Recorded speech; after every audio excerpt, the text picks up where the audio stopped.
X or Twitter. It's Twitter? Okay, yeah. And then I go to YouTube and you got your academy on YouTube. So I found a site, I think it's called Opus Clips. So I just put the video into that, and then it kind of puts my video on all my platforms, like Twitter, Facebook, Instagram. What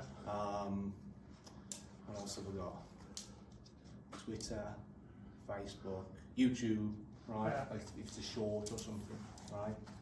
So your issue, you see, when you sway your hips forward, right? When the hips are swaying, it changes your spine angle, obviously, right? So if your spine angle's changing, that's going to help change your side bends or tilts. The tilt and side bend are the same thing. Depends who you're talking to and what terminology they use, right? But basically, by the time the club is parallel with the ground on the way down, all the pros are in some amount of right tilt or right side bend, right? So to do that, the pelvis has got to sway a certain amount, right? Let's say, between 3 and 6 inches, right? And then that changes your side bend, right? What you were doing is you weren't swaying the pelvis coming down, right? And then you were staying in left tilt for too long, right?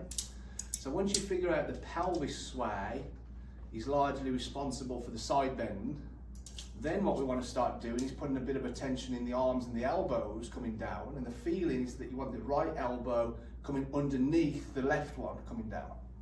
That's the feeling, right? When you're coming down, your right elbow is staying higher than your left one, which not only throws the lag away, but also sends the club head outside your hand. Now when your right elbow comes underneath,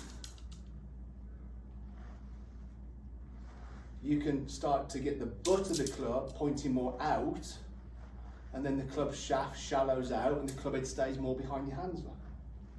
That's the feeling, rather than staying in left tilt, not much hip sway, right elbow high, and getting the club outside your hands, right? Very, very common issue, right? So maybe I'll put that one, look out for that video.